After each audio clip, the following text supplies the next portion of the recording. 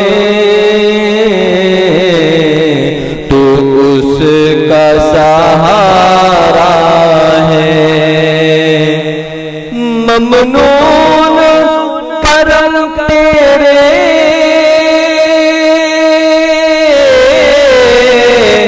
ہم کیسے تجھے بھولے، ممنون کرم تیرے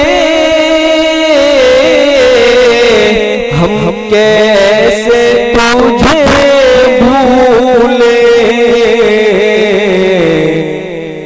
مالک تیرے ٹکڑوں پر جب اپنا گزارا ہے، مالک تیرے ٹکڑوں پر جب اپنا گزارا ہے۔ سرکار مدینہ کے صدقے میں بنا بگڑی، سرکار مدینہ کے صدقے میں بنا بگڑی، انسان کی قیمت کا گردش میں ستارہ ہے، انسان کی قیمت کا گردش میں ستارہ ہے، مالک تیرے جلووں کا ہر سمت نظارہ ہے، اب کس کی ہمیں پرواہ جب تو ہی ہمارا ہے۔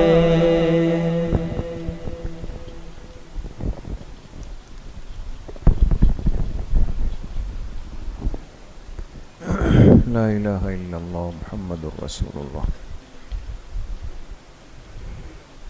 نکاح والے ساتھی قریب آ جائیں۔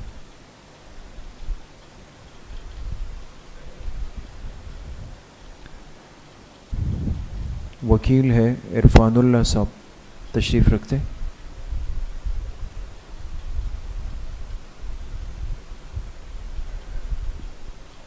اور ان کے گواہ ہیں محمد یوسف اور امان اللہ خان، اور شادی کے دلہا کے گواہ ہیں رضا خان صاحب اور محمد ایاز۔ عرفان اللہ کون آپ ہیں؟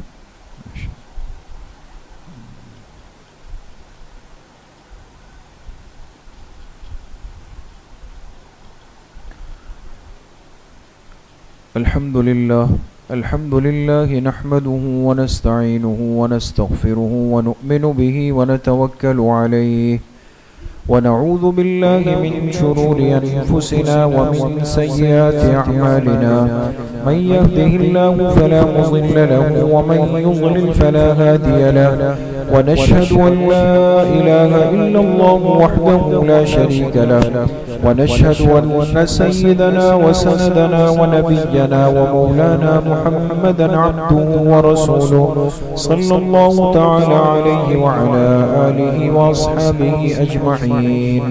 أما بعد فأعوذ بالله من الشيطان الرجيم بسم الله الرحمن الرحيم يا أيها الذين آمنوا اتقوا الله حق تقاته ولا تموتن إلا وأنتم مسلمون. وقال تعالى يا أيها الناس اتقوا ربكم الذي خلقكم من نفس واحدة وخلق منها زوجها وبث منهما رجالا كثيرا ونساء واتقوا الله الذي تساءلون به والأرحام إن الله كان عليكم رقيبا. وقال تعالى يا أيها الذين آمنوا اتقوا الله وقولوا قولا سديدا يصلح لكم أعمالكم ويغفر لكم ذنوبكم ومن يطع الله ورسوله فقد فاز فوزا عظيما. وقال رسول الله صلى الله عليه وسلم النكاح من سنتي وقال فمن رغب عن سنتي فليس مني أو كما قال عليه الصلاة والسلام. عرفان اللہ صاحب، آپ نے زلیخا جو صاحبزادی ہے محمد یوسف صاحب کی، ان کو بعوض حق مہر 2 تولہ سونا جو کل معجل یعنی دے دیا گیا ہے، ان گواہوں کی موجودگی میں آپ نے لیاقت علی جو صاحبزادے ہیں محمد سعید صاحب کے، ان کے عقد نکاح میں دی ہے. لیاقت علی صاحب، آپ نے یہ زلیخا جو صاحبزادی ہے محمد یوسف صاحب کی، ان کو بعوض حق مہر 2 تولہ سونا جو کل معجل ہے یعنی جس کی ادائیگی کر دی گئی ہے، ان گواہوں کی موجودگی میں آپ نے زلیخا کو اپنے عقد نکاح میں قبول کیا ہے. بارک اللہ لکما وبارک علیکما وجمع بینکما فی خیر. الحمد للہ رب العالمین والصلاة والسلام علی سید الانبیاء والمرسلین سیدنا و مولانا محمد وآلہ وصحبہ اجمعین.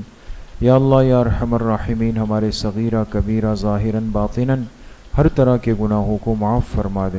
یا اللہ پوری امت کے گناہوں کو معاف فرما دے، پوری زندگی اتباع سنت میں گزارنے کی توفیق نصیب فرما دے. یا اللہ نکاح کی جو مبارک سنت ادا ہوئی ہے اسے اپنی بارگاہ میں انتہائی درجے میں قبول و منظور فرما دے. یا اللہ اس مبارک سنت کی برکات اس نئی زندگی کا آغاز کرنے والے ان دونوں بچوں کو اور تمام حاضرین مجلس کو اپنی شان کے مطابق نصیب فرما دے. یا اللہ اس نکاح کی برکت سے ان کے گھر کو آباد اور شاد فرما دے. ہر قسم کی خوشیاں، برکتیں، راحتیں، وسعتیں یا اللہ ان کا مقدر فرما دے. حاسدین کے حسد سے، باغزین کے بغض سے، شرارت کرنے والوں کی شرارت سے، نظر بد لگانے والوں کی نظر بد سے، ساحرین کے سحر اور جادو سے یا اللہ ان کی کامل درجے میں حفاظت فرما دے. یا اللہ پوری امت کی حفاظت فرما دے. ہر قسم کے اختلاف سے، انتشار سے، بد اعتمادی سے، بدگمانی سے، ناچاقی سے یا اللہ ان کی ہر جانب سے حفاظت فرما دے. یا اللہ جن گھروں کے اندر جوان بچے بچیاں نکاح کے منتظر ہیں، ماں باپ ان کے رشتوں کے لیے فکر مند ہے، یا اللہ غیب سے ان کے لیے نیک اور جوڑ کے رشتے مہیا فرما دے. یا اللہ نکاح کی سنت کو آسان کرنے کی توفیق ہم سب کو نصیب فرما دے. اس نکاح کی برکت سے یا اللہ ان کو نیک، صالح اور پاکیزہ اولاد نصیب فرما دے. گناہوں سے بچنا، معصیت سے بچنا، نفس اور شیطان کے وساوس سے بچنا یا اللہ ان کے لیے، ہم سب کے لیے آسان فرما دے. جتنے بیمار گھروں میں ہیں، اسپتالوں میں ہیں، اس مجلس میں جتنے حضرات تشریف لائے ہیں اگر بیمار ہے یا اللہ سب کو شفائے کامل عاجل نصیب فرما دے.